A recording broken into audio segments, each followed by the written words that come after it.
You still ride that rusty Okada like it's 19 Nineti. One day, you will remember this laughter differently.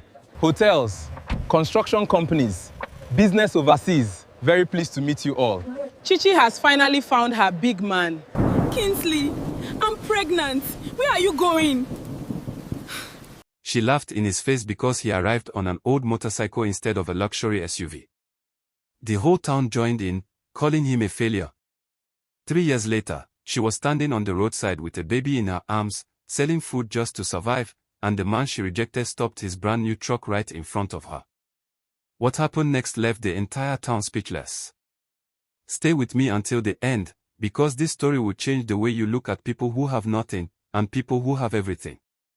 In the peaceful farming town of Green Valley, everyone believed one thing.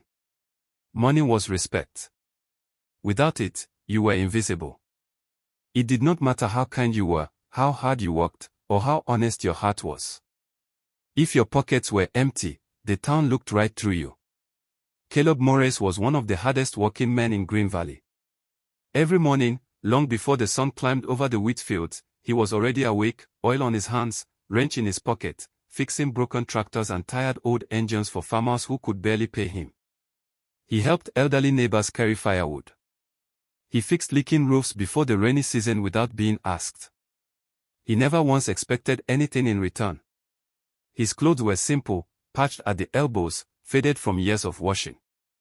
His motorcycle was even older than he was, it seemed, held together by nothing but patience and prayer. But there was one thing about Caleb that no amount of money could buy, and that was his reputation for honesty. In a town where people would smile at your face and lie behind your back, Caleb Morris kept his word like it was sacred. Unfortunately, in Green Valley, honesty was not enough for everyone. And it was certainly not enough for Olivia Harper.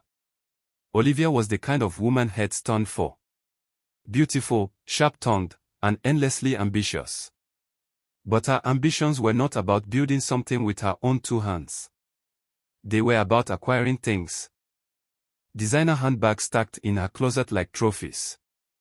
Luxury vacations she saw on other people's screens and desperately wanted for herself. A mansion with white pillars. Fame, likes, comments, validation from strangers who would never actually know her. She often told her friends, sitting at the local cafe storing sugar into her coffee, that love does not pay bills. She needed a man with real money, she said, not a man with a good heart and empty pockets. Her mother agreed with every word. Never marry a struggling man, she would say, tapping the table for emphasis. Marry success. Marry comfort. Marry a name that opens doors. Her father, a quiet man who rarely argued, disagreed gently every single time. A good heart builds a happy home, he would murmur, almost to himself, because nobody in that house was listening to him anymore. If you are enjoying this story so far, tap that like button right now, because trust me, what happens next is going to surprise you. And if you have not subscribed yet, now is the perfect time, because more stories like this one are coming every single week. One Saturday afternoon, Caleb gathered every bit of courage he had inside him. He put on his only good shirt, the one he saved for church and funerals, and he visited the Harper family home carrying a small bouquet of wildflowers he had picked himself, and a box of homemade pastries his mother had helped him bake the night before. He stood at their door, his heart hammering against his ribs, and when Olivia's family let him in, he did not waste time. I have loved Olivia for years, he said, his voice steady despite the fear in his chest. I do not have much today. I know that. But I promise you, I will spend every single day of my life working to give her happiness. Silence filled the room. And then, laughter.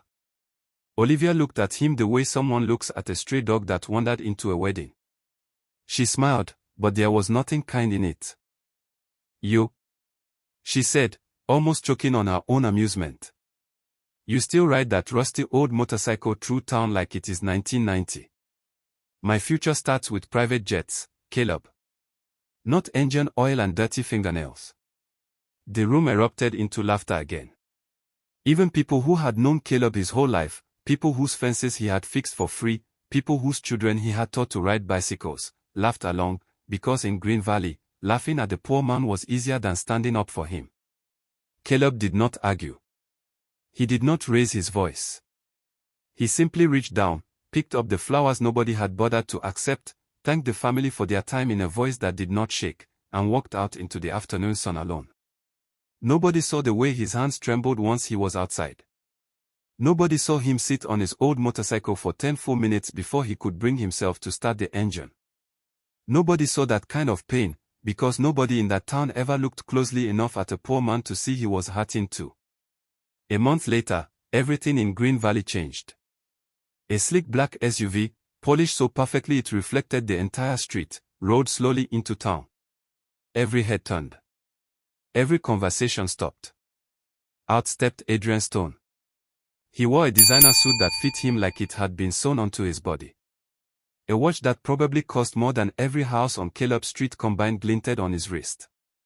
Expensive sunglasses hid his eyes, even though the sky was cloudy that day. Adrian smiled the way salesmen smile, warm on the surface, calculating underneath. He told anyone who would listen that he owned hotels along the coast, a chain of construction companies, an international business venture scattered across 3 continents. Nobody asked for proof. Nobody needed proof.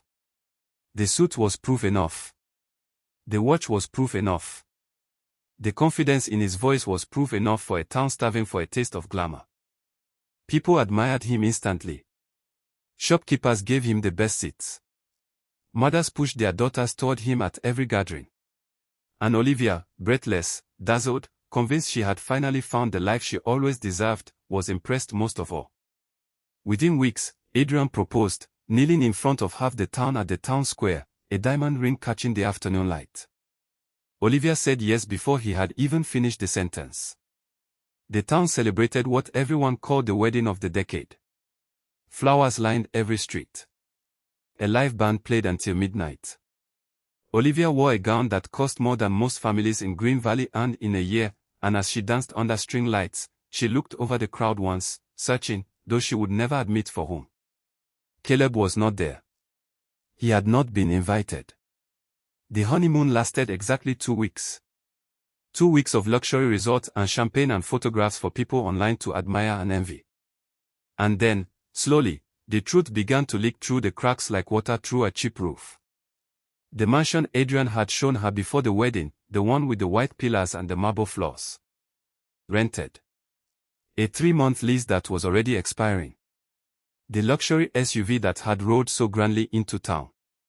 Borrowed from a business partner who was now demanding it back, along with money Adrian did not have. The expensive suits hanging in the closet. Lease from a company in the city, payments overdue for 2 months already. The hotels. The construction companies. The international business venture spanning 3 continents. Every single one of them existed only in the stories Adrian told, in the confidence of his voice, in the way he had learned to lie so smoothly that even he sometimes seemed to believe it. Soon, bills piled up on the kitchen counter faster than Olivia could hide them from herself. Creditors began knocking on the rented mansion's door, first politely, then not politely at all. Adrian changed. The charm evaporated overnight, replaced by anger, coldness, and control. He blamed Olivia for spending too much, even though every purchase had been his idea. He disappeared for days at a time. He raised his voice in ways that made the neighbors look away rather than intervene, because in Green Valley, people were far more comfortable admiring a couple's wealth than questioning their pain. Olivia lay awake most nights beside a man who was, in every way that mattered, a stranger, and she finally understood something she had refused to see before. She had married a man who loved the appearance of success far more than he had ever loved responsibility. Far more than he had ever loved her. Before we continue, I want to ask you something. If you have ever judged someone too quickly, or if you have ever regretted choosing appearances over character, drop a comment below and let me know, because I think a lot of us have been exactly where Olivia was standing. And if this story is hitting you the way I think it is, hit that subscribe button, because the ending of this one is unforgettable. While Olivia's world was quietly collapsing behind closed doors, Caleb's life continued exactly as it always had. Quiet. Humble. Full of small kindnesses that nobody was keeping track of, except perhaps the universe itself. There was one person in particular who mattered to him more than most. Mrs. Eleanor, an elderly widow who lived alone at the edge of town in a small house with a garden she could no longer tend to herself. Her children had moved away years ago, scattered across different cities, calling on holidays if they remembered at all. The town had quietly forgotten her the way it forgets anyone who no longer has anything obvious to offer. But Caleb never forgot her. Every single week, without fail, he showed up at her gate. He repaired her broken fence, plank by plank, until it stood straight and strong again. He carried her groceries in from the market, refusing to let her lift a single bag. He climbed onto her roof in the middle of the rainy season to patch a leak that had been dripping onto her kitchen floor for months, and he never, not once, accepted a single dollar for any of it. Mrs. Eleanor would sit on her porch and watch him walk, a soft smile on her weathered face. Kindness always finds its way home, she told him one afternoon, watching him hammer the last nail into her fence. Caleb only laughed, wiping sweat from his brow.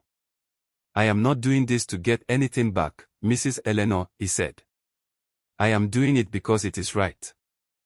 She studied him for a long moment, longer than usual, as though she were memorizing something important. He did not think much of it at the time. Months later, Mrs. Eleanor passed away peacefully in her sleep, in the very house Caleb had spent years repairing with his own hands. The town mourned quietly, the way small towns mourn people they had stopped truly seeing long before they died. A few days after the funeral, Caleb received a phone call from a lawyer in the city, a man he had never met, asking him to come in for a formal reading of Mrs. Eleanor's will. Caleb assumed it was some small formality, perhaps a request to help settle her affairs, maybe donate her old furniture to someone in need. He drove out expecting nothing. Instead, the lawyer slid a thick folder across the desk toward him. Inside were documents that made Caleb's hands go still. Records, deeds, financial statements, all proving that Mrs. Eleanor, the quiet widow with the small house and the overgrown garden, had secretly owned a successful agricultural export company for over 20 years. A company she had built quietly from the ground up decades earlier, kept hidden from a town that had already decided who she was and never bothered to look further. The lawyer cleared his throat and read from her handwritten will. To the man who treated me like family when everyone else forgot me, when everyone else looked at me and saw nothing worth their time, I leave everything I built. Every share, every asset, every dollar. It now belongs to Caleb Morris, the only person in Green Valley who ever gave without expecting anything in return. Caleb sat in that office for a long time, completely speechless, tears he did not bother to hide slipping down his face. Years passed. Caleb, true to who he had always been, did not squander what he had been given. He rolled up his sleeves and transformed the small agricultural export company into one of the largest agricultural businesses in the entire region. Hundreds of families found steady employment through him. He funded new classrooms and school supplies for children whose families could not otherwise afford them. He donated modern equipment to the local hospital, the very hospital that had once treated his own mother for free when his family had nothing to pay with. He never forgot where he came from. He never forgot the people who had believed in him when believing in him cost them nothing but kindness. And somewhere, quietly, he never forgot the people who had laughed either, though he carried no bitterness toward them, only a deep, settled peace that came from knowing exactly who he was. Meanwhile, Adrian's world was collapsing entirely. Multiple fraud investigations finally caught up with him, one after another, until there was nowhere left to hide and no lie smooth enough to talk his way out of it. One morning, he simply vanished, leaving behind unpaid debts, broken promises, and a wife he had never truly valued. Olivia was left utterly alone. Pregnant. Drowning in debts that were never hers to begin with, inherited from a man who had never once told her the truth. To survive, she did the only thing she could. She set up a small wooden stand at the edge of the road leading into town and sold fruit to passing cars, standing under the sun for hours at a time, her once perfectly manicured hands now rough and calloused. Every single day at that stand was a quiet reminder of every choice that had led her there. The mansion she had dreamed of. The private jet she had bragged about. The good, honest man she had humiliated in front of his own community because his hands were dirty and his motorcycle was old. One rainy afternoon, months into this new, harder life, a luxury pickup truck slowed and stopped directly beside her fruit stand. The window lowered slowly. It was Caleb. He looked successful now, undeniably so, dressed simply but well, the kind of understated confidence that only comes from a man who no longer has anything to prove to anyone. But his eyes were unchanged. The same calm. The same quiet kindness that had never once needed a luxury car to prove it was real. Olivia froze. The basket of fruit nearly slipped from her trembling hands. For a moment, she could not find a single word. Then the tears came, hot and fast, tears she had been holding back for months finally breaking free in front of the one person she never expected to see again. "I treated you terribly," she whispered, her voice cracking. "I thought money was everything. I thought a good heart was not enough. I was wrong, Caleb. I was so wrong, and I am sorry." Caleb did not say anything cruel. He did not remind her of that humiliating afternoon in her family's living room. He did not bring up the laughter, or the motorcycle comment, or the private jet she once dreamed of instead of him. He simply stepped out of the truck, walked to her modest little stand, and quietly purchased every single piece of fruit she had left, paying far more than any of it was worth. Then he pressed an envelope into her hands, enough money to feed her child for several months. She tried to give it back immediately, shaking her head, too proud even now to accept charity from the man she had once rejected. Caleb gently closed her fingers around the envelope and shook his head. "I am not paying for fruit," he said softly. "I am investing in a better tomorrow for your child. That is all this is.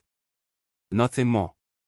And without another word, without waiting for a thank you he did not need, he climbed back into his truck and drove away down the wet road, leaving Olivia standing there in the rain, clutching an envelope and a lesson she would carry for the rest of her life.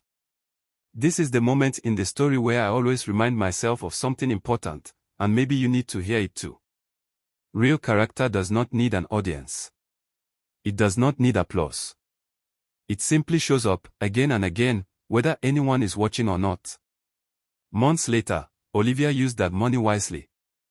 She started a small grocery business of her own, humble at first, just a single shelf of goods in a rented storefront, but honest, and entirely hers. She raised her child with a kind of humility she had never known before, and she made a quiet promise to herself that she kept for the rest of her life.